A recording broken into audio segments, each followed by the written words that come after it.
Kementerian Perdagangan memprediksi kinerja ekspor produk minyak kelapa sawit mentah atau CPO akan tetap meningkat meski dibayangi eskalasi konflik geopolitik khususnya di kawasan Timur Tengah.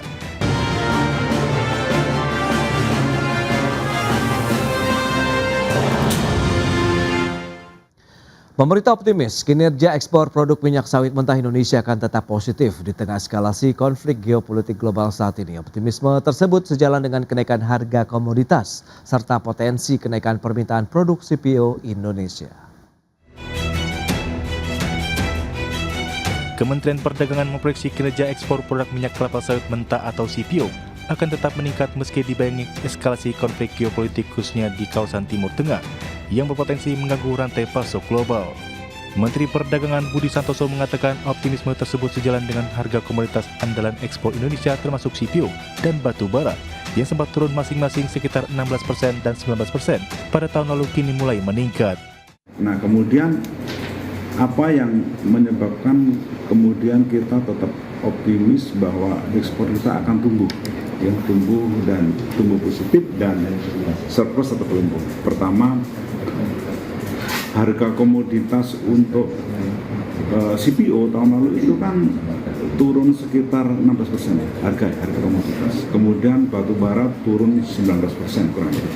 Nah, sekarang harga komoditas keduanya tahun ini kan mulai naik. Artinya kalau naik berarti ya nilai ekspor kita ya pasti meningkat. Budi memperkirakan ekspor CPO akan tetap meningkat di tahun ini baik dari sisi nilai maupun volume. Terlebih kebutuhan komoditas energi dan bahan baku di berbagai negara masih tinggi, bahkan cenderung meningkat di tengah gangguan pasokan dari negara lain. Namun Budi menegaskan kebijakan pungutan ekspor CPO akan tetap berlaku dan tidak akan menjadi hambatan bagi pelaku usaha di tengah tren harga yang menguat. Budi menegaskan kebijakan pungutan ekspor CPO tidak akan membebani eksportir di tengah eskalasi konflik di Timur Tengah yang masih berlanjut. Dari Jakarta, Rikian Wardi, Tim Liputan IDX Channel. Baik, pemirsa, untuk membahas tema kita kali ini, resiliensi kinerja ekspor CPO di tengah gejolak geopolitik, kita sudah tersambung melalui Zoom bersama dengan Profesor Bustanul Arifin, Presiden Asian Society of Agricultural Economists, kemudian juga ada Bapak Gulat M.E. Manurung, Ketua Umum DPP Asosiasi Petani Kelapa Sawit Indonesia. Langsung saja kita sapa ini. Ya, halo Prof. Bustanul, apa kabar? Halo, apa kabar Prof? Selamat lebaran ya. Yes. Bang Pras, Bang Gulat, terima kasih. Terima kasih juga atas waktu yang disempatkan Prof. Bustanul, dan apa kabar Pak Gulat? Siap, sehat selalu Mas Pras, kepada kita semua, terkhusus dalam suasana lebaran ini. Baik. Mohon maaf lahir dan batin juga nih. Terima kasih atas waktu yang disempatkan. Sebelum membahas lebih jauh, kita akan review terlebih dahulu terkait dengan eskalasi konflik di Timur Tengah ini. Prof. Bustanul, apa yang bisa kita cermati begitu dengan kondisi saat ini, dampaknya seperti apa sih terkait dengan sektor komoditas khususnya ekspor CPO Indonesia begitu, Prof. Silakan. Baik, terima kasih Bung Pras, Mas Gulat. Saya ya saya menyebutkan bahwa serius, jadi yang paling terkena dampak itu bahkan mungkin bukan hanya sektor energi, karena juga sektor pupuk, ya pupuk bagian dari energi juga. Jadi Bung Pras, saya melihat data bahwa harga minyak per weekend kemarin sudah 91,5 US dollar per barrel. Memang sempat menyentuh 100, sekarang turun lagi, mungkin karena di Sandra di Selat Hormuz itu beberapa sudah dilepaskan ya. Yeah. Tapi di pasar harga minyak memang masih di atas 100, tapi tadi yang rata-rata. Kemudian harga pupuk itu juga meningkat 70%. Itu yang juga berpengaruh pada harga komoditas. Harga komoditas pangan pertanian pasti naik, dan harga CPO sebagai salah satu produk andalan kita naik sampai 1.000 kalau tidak salah ya. Itu memang rekor tertinggi juga. Nah, sekarang bagaimana kita secara bijaksana menyikapi kenaikan harga itu. Bijaksana itu bisa berarti baik bagi petani maupun bagi konsumen, bahkan mungkin bagi perdagangan komoditas CPO kita. Karena kalau tidak bijaksana, Bung Pras, kita salah ambil keputusan, bahkan bisa berdampak kontraproduktif, itu yang kita tidak ingin ya. Kira-kira seperti itu secara umum. Baik, Prof, itu dia analisis yang menarik kalau kita cermati dengan dampak yang terjadi begitu ya dengan adanya konflik di Timur Tengah. Nah, dari pelaku usaha sendiri dan khususnya petani sawit ini, Pak Gulat, bagaimana Anda melihat eskalasi yang tengah terjadi saat ini di Timur Tengah? Kemudian apakah ini bisa ya menjadi sentimen yang cukup positif untuk mendorong komoditas sawit khususnya di tingkat petani kelapa sawit kita begitu? Ya, jadi faktanya yang kami rasakan ya setelah terjadinya perang di Iran, itu kan harga TBS kan naik cukup signifikan ya. Di harga CPO itu terakhir hari Jumat 15.600 dan harga TBS kami sepanjang 1 bulan ini, Prof. Inul, itu mencapai titik seperti dulu kejadian larangan ekspor. Apa harga CPO-nya naik, harga TBS kami naik gitu loh. Jadi kalau dulu larangan ekspor itu CPO melambung tinggi tapi harga TBS jatuh. Nah, sekarang harga CPO sudah 15.600, harga TBS kami, Prof, untuk petani bermitra atau plasma itu udah hampir 4.000, Prof, per kilogram. Tepatnya 3.950. Nah, petani swadaya atau petani mandiri itu rata-rata 3.400. Nah, ini yang kami terima. Namun kami tidak happy dalam artian melupakan apa yang terjadi. Oleh karena itu kami menyarankan kepada pemerintah supaya mengambil strategi itu, yang pertama adalah optimalisasi serapan domestik untuk menjaga apabila terjadi penurunan ekspor CPO karena adanya gejolak di Timur Tengah khususnya. Namun kami melihat bahwa berdasarkan persentase dari laporan GAPTI kemarin, bahwa importir daripada CPO itu kan kebanyakan ke China, India, dan ke negara-negara lainnya, hanya sekitar 1 juta ton ke Timur Tengah. Jadi tidak begitu signifikan akibat dari gangguan tadi. Kebijakan ini yang sangat penting. Kami tidak mau terjebak dengan euforia saat ini harga CPO naik sehingga akan mengakibatkan terjadinya ekspor besar-besaran gitu loh, akan mengakibatkan dampak negatif kepada dalam negeri khususnya gitu. Terima kasih. Ya, tapi belakangan ini ada permintaan yang cukup tinggi tidak sih Pak Gulat terkait dengan dari sisi petani begitu untuk TBS-nya sendiri atau paling tidak untuk bisa mendukung industri CPO kaitannya dengan adanya perang ini atau justru mengalami stagnasi saat ini? Ya, faktanya juga di lapangan kami laporkan juga bahwa itu TBS petani itu laris manis. Faktanya itu kami lihat dari sikut menyikutnya antara PKS konvensional atau PKS inti plasma dan PKS komersil, PKS tanpa kebun. Nah, ini kan sikut menyikut nih, mengambil rebutan TBS petani sawit. Harusnya tidak demikian. Kalau PKS inti plasma atau PKS konvensional kan sudah punya istrinya, artinya plasmanya, punya kebun inti. Tidak usah cemburu kepada PKS komersil, PKS tanpa kebun. Tapi memang ini salah satu indikator, Prof, bahwa memang terjadi rebutan TBS petani sawit dari dua tipologi pabrik kelapa sawit tadi. Nah, ini juga mengakibatkan semakin diposisikannya petani sebagai petani yang memiliki daya bargaining kepada pabrik. Namun kami juga sekali lagi mengatakan kepada petani sawit tetap menjaga kualitas di tengah gejolak sekarang ini. Kami melihat itu yang paling penting. Kalau dilihat dari segi harga TBS, alhamdulillah kami dalam keadaan baik-baik saja. Hanya kami sekarang ketakutan jika pupuk akan terganggu masuknya pasca adanya gangguan dari perang ini. Karena 60% biaya produksi dari sawit itu adalah biaya pupuk. Nah, bisa dibayangkan kalau pupuk tidak masuk, maka produktivitas kita akan anjlok. Itu yang kami sedang diskusikan. Tadi kami sedang Zoom dengan petani sawit di Jambi. Mereka sudah kesulitan, Prof, mendapatkan pupuk, termasuk juga yang di Bengkulu, di Lampung. Nah, ini menjadi warning juga kepada pemerintah gitu. Terima kasih.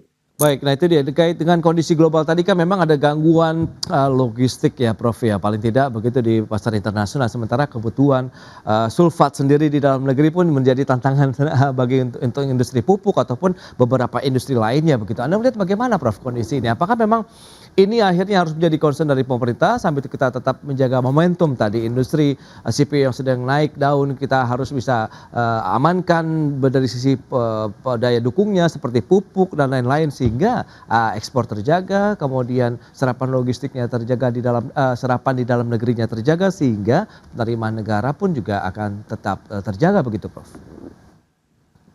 Baik, pelan-pelan Bu Pras, pelan-pelan gini. Bang Gulat tadi benar bahwa pupuk menjadi terganggu. Ya. Ketersediaan pupuk. Mengapa? Karena harga pasar atau harga keekonomian pupuk itu kan melambung tinggi. Ya. Ya, dengan tadi saya sebutkan harga keseimbangan global juga naik, saya katakan naik 70% itu. Tentu saja, kenapa? Karena gas kan terganggu. Sementara urea itu menggunakan bahan baku gas alam. Oke. Nah, sekarang tergantung kemampuan pemerintah menahan dampak ini. Memang untuk pupuk bersubsidi mungkin harganya masih aman, masih 1.800 untuk urea, kemudian 2.200 kalau nggak salah untuk NPK. Dan tidak semua petani mampu, petani sawit khususnya, dapat subsidi pupuk. Bang Gulat udah paham betul. Jadi petani, apalagi yang perusahaan, harus membayar harga keekonomian. Berapa harga keekonomian itu? Dan di sini dramanya, Bung Pras. Ada yang 6.000, sudah sampai 6.000 ya, bandingannya tadi 1.800 sama 6.000. Ada yang sudah bahkan saya dengar 7.000 untuk NPK, bahkan mungkin lebih besar lagi, NPK non subsidi. Nah, di situ yang saya khawatirkan terjadi black market. Jadi pupuk yang subsidi bisa bocor ke yang pupuk non subsidi, dan di Indonesia apapun bisa terjadi. Mudah-mudahan ada pengawasan yang baik dalam konteks itu. Satu, karena berebut, kalau kata Bang Gulat tadi, bukan hanya produk TBS-nya yang direbut, bahkan pupuk pun berebut. Karena kan tidak semua petani terdata di dalam yang disebut RDKK, istilahnya itu rencana definitif kebutuhan kelompok atau yang menggunakan elektronik, dan tidak semua petani pupuk terdaftar di situ. Kalau petani padi mungkin sebagian besar terdaftar. Dan drama itu yang saya katakan perlu hati-hati. Makanya tadi di awal saya menggunakan kata-kata bijak ya. Apakah pemerintah akan menyesuaikan harga pupuk subsidi, menyesuaikan atau menaikkan ya? Apakah harga pupuk subsidi tetap seperti itu dengan konsekuensi gap jurang antara pupuk subsidi dengan non subsidi demikian besar? Tidak harus jadi ahli ekonomi untuk mengatakan bahwa akan sangat mungkin terjadi black market yang saya sampaikan itu, dan itu pekerjaan tersendiri. Demikian juga terhadap dampak yang lain, dan di situ kata Bang Gulat tadi, jika petani tidak memupuk, bahkan perusahaan juga harus menyesuaikan biaya operasinya karena harga pupuk menjadi mahal. Saya khawatir berdampak pada produktivitas. Kalau sudah pada produktivitas, keseimbangannya bisa kacau total gitu, Bung Pras. Itu yang harus saya katakan lebih bijak menyikapi persoalan ini. Itu dia ya, kaitannya dengan pupuk ini yang masih menjadi concern juga ternyata bagi pelaku industri CPO di dalam negeri. Kita akan lihat nanti strategi apa saja yang sudah disiapkan untuk bagaimana menyikapi kondisi global tadi, sementara ekspor CPO-nya juga masih tetap terjaga. Kita akan bahas lebih jauh di segmen berikutnya, Prof, dan juga Pak Gulat. Kita akan jeda dulu sebentar ya, dan pemirsa kami akan segera kembali usai pariwara berikut ini. Ya, terima kasih Anda masih bergabung bersama kami dalam Market Review, pemirsa. Dan berikut ini kami akan sampaikan sejumlah data untuk Anda. Kita akan cermati bersama seperti yang bisa Anda saksikan di layar television. Ya, ini dia volume dari ekspor CPO dan produk turunannya dari tahun 2024 tercatat 21,64 juta ton, kemudian di tahun 2025 mengalami kenaikan menjadi 23,61 juta ton. Data dari BPS terkait dengan volume ekspor CPO dan produk turunannya. Selanjutnya kita akan lihat data bagaimana dengan tujuan pengiriman minyak terbesar di Indonesia khususnya begitu ya, ke luar negeri seperti apa. Ini dia, ada India, kemudian Pakistan, China, Bangladesh, dan Amerika Serikat untuk produk-produk CPO Indonesia begitu ya. Dan selanjutnya kita lihat bagaimana dengan proyeksi harga rata-rata CPO. Ini di kuartal kedua tahun 2026 ini bisa mencapai Rp4.250 Malaysia per ton dan naik terus sampai dengan kuartal 4 tahun 2026 ini proyeksinya kemungkinan mencapai sekitar Rp4.300 per ton. Yaitu dia beberapa data yang sudah kita sampaikan. Kita lanjutkan kembali perbincangan bersama dengan Profesor Bustanul Arifin dan juga Pak Gulat M.A. Manurung. Ya, dengan beberapa data tadi yang sudah disampaikan, nah Pak Gulat lantas bagaimana strategi lah paling tidak mitigasi yang sudah disiapkan para petani sawit begitu untuk menyikapi kondisi global tadi, kemudian bagaimana pupuk masih menjadi concern yang perlu diantisipasi ke depan begitu, sehingga produktivitas seperti yang disampaikan oleh Prof. Bustanul tadi tidak terganggu begitu. Silakan Pak. Ya, baik. Terima kasih. Jadi kalau kami melihat kejadian ini kan dua hal yang berbeda tadi, meningkatnya harga TBS, CPO, Oke. dan juga kelangkaan pupuk. Nah, untuk mengatasi ini kami petani sawit barusan tadi selesai kami Zoom dengan 4 provinsi secara bersamaan mengantisipasi kejadian kelangkaan pupuk. Kami menggalakkan sekarang pemanfaatan pupuk-pupuk dari produk sampingan sawit. Nah, jadi ini kita juga akan menyurati pabrik-pabrik kelapa sawit supaya memberi kemudahan kepada petani untuk memanfaatkan Jankos, karena Jankos itu kan 24% dia kandungan K2O-nya ada di situ. Nah, itu salah satunya. Yang kedua, kami juga menginginkan menyampaikan kepada pemerintah supaya program replanting PSR, Permajaan Sawit Rakyat, itu harus segera diberikan jalan yang mudah kepada petani sawit. Karena ini sejak tahun 2017 tidak pernah terselesaikan persyaratannya yang sangat kami susah. Faktanya sampai dengan akhir tahun lalu baru kurang lebih itu 400.000 hektar dari target 2,5 juta hektar yang mau direplanting. Artinya apa? Masih sangat rendah. Kenapa saya menyampaikan ini penting PSR? Karena dengan produktivitas tinggi tanaman replanting atau yang sudah ikut PSR, ini akan menutupi menurunnya pendapatan petani. Hari ini pendapatan petani atau produksi TBS itu kan hanya rata-rata 800 kg sampai 1,1 ton TBS per hektar per bulan, Prof. Nah, kalau kita bandingkan dengan yang sudah replanting, katakan kita ambil yang 2017, 2018 yang sudah TM1, TM2, itu sudah mencapai 2,5 ton sampai 3 ton per hektar per bulan dengan rendemennya itu di atas 26. Lah ini kan sebenarnya cara juga untuk apa ya, selain menyediakan CPO bagi program biodiesel, juga untuk meningkatkan efisiensi pemanfaatan sumber daya alam. Nah, maka itu kami petani sawit sepakat bahwa tidak perlu kita ekspansi atau namanya ekstensifikasi, tapi cukup intensifikasi dalam menghadapi gejolak dampak perang di Iran dan juga gejolak-gejolak lainnya. Terkhusus meningkatnya konsumsi dalam negeri untuk penggunaan bioenergi atau biodiesel gitu. Tahun lalu kan peningkatan itu kan signifikan itu di pemanfaatan energi. Untuk pangan itu tumbuhnya cuma minus 3,6% dari laporan yang kami terima. Oleo itu minus 1%. Hanya biodiesel yang naik, serapan domestiknya itu 2024-2025 naik dia 11%. Artinya apa?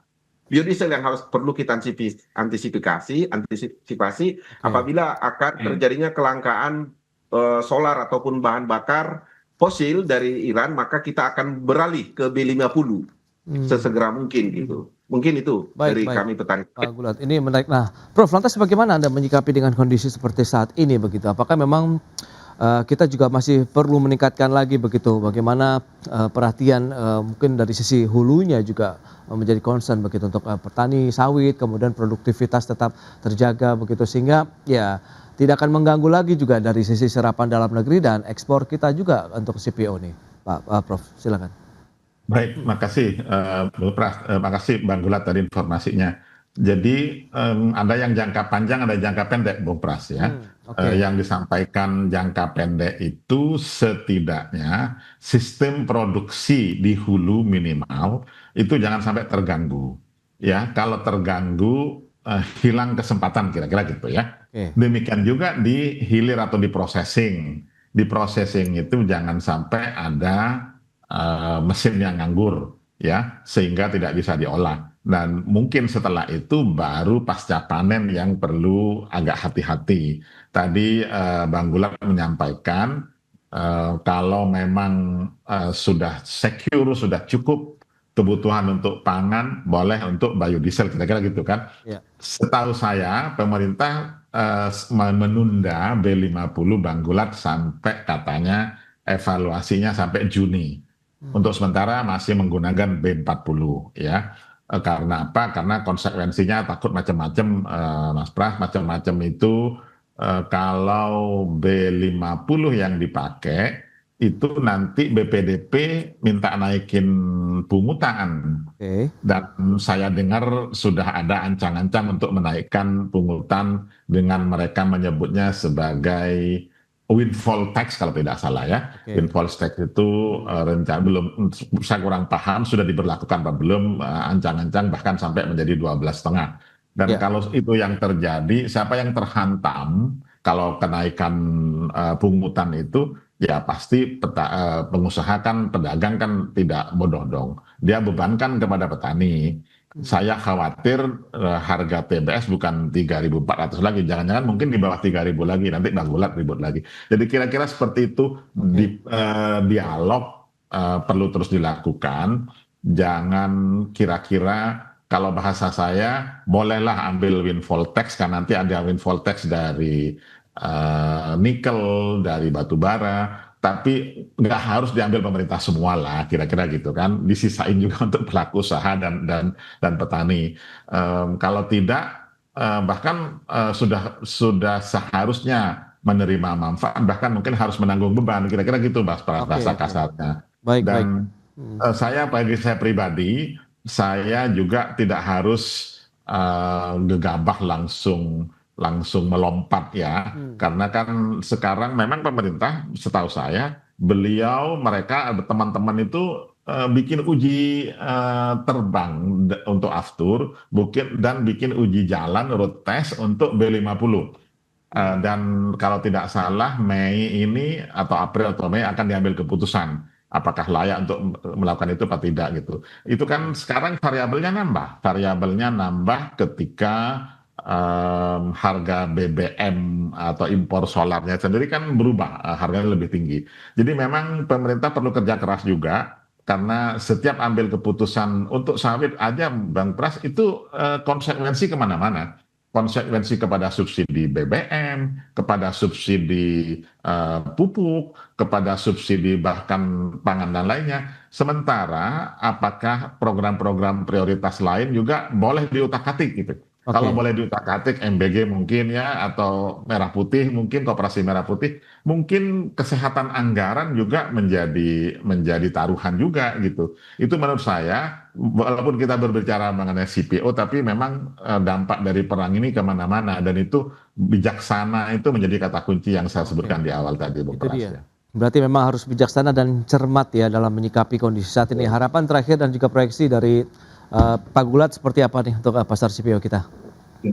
Ya, kalau saya melihat pasar CPO kita tetap prospek, karena memang CPO itu kan sudah mencapai produk turunannya kan 205 ya. Waktu kita rapat di Kementerian Bappenas, itu sudah diurai juga bahwa sawit sudah masuk dalam program strategis nasional, terkhusus perkebunan sawit rakyat. Nah, kami semakin percaya diri di zaman pemerintahan Presiden Prabowo ini, petani sawit semakin dilindungi. Apalagi kemarin kan Satgas PKH melalui Pak Barita Simanjuntak, juru bicara Satgas PKH, sudah mengatakan bahwa perkebunan sawit rakyat akan menjadi prioritas, termasuk yang dalam kawasan hutan, akan diberdayakan istilahnya, sepanjang sawit itu sudah tertanam sebelum Satgas PKH dibentuk. Nah, ini euforia yang cukup baik ya. Kami juga petani sawit melihat masa depan bahwa situasi global, geopolitik saat sekarang ini, kalaulah diambil dalam konteks sawit, tentu ini adalah kesempatan Indonesia memberikan bargaining kepada dunia. Karena tidak ada bedanya Timur Tengah dengan Indonesia. Timur Tengah ribut karena minyak fosil ya, Prof ya. Indonesia adalah produsen minyak nabati tertinggi. Hati-hati dengan geopolitik. Jangan-jangan habis dari Timur Tengah pindah ke Indonesia karena kita produsen minyak nabati sawit terbesar. Nah, oleh karena itu nasionalisme kita dalam menjaga iklim ekonomi sawit juga harus menjadi perhatian. Sudah terlampau besar investasi Indonesia di dalam sawit, investasi ekonomi, investasi sosial, dan investasi lingkungan. Nah, ini adalah keseksian geopolitik untuk melihat Indonesia itu memang sangat seksi untuk diperhatikan dalam dua hal, dipuji dan juga dijebak gitu. Terima kasih gitu. Baik, itu dia resiliensi yang masih tetap terjaga, dan kita lihat di tahun 2026 ini justru optimisme sedang tumbuh begitu untuk pelaku industri kelapa sawit di Indonesia. Begitu baik, Prof. Bustanul, kemudian Pak Gulat, terima kasih banyak ini atas informasi, update dan juga insight yang sudah diberikan kepada pemirsa pada hari ini. Selamat melanjutkan aktivitas Anda kembali. Salam sehat, sampai berjumpa kembali Prof. Terima kasih Pak Gulat. Terima kasih Bung Gulat. Ya. Terima kasih. Baik pemirsa, 1 jam sudah saya menemani Anda dalam Market Review dan perbaharui terus informasi Anda hanya di IDX Channel, Your Trustworthy and Comprehensive Investment Reference. Karena urusan masa depan harus ke depan, aku investor saham. Saya Prasetyo Wibowo beserta seluruh kerabat kerja yang bertugas pamit undur diri. Terima kasih dan sampai jumpa.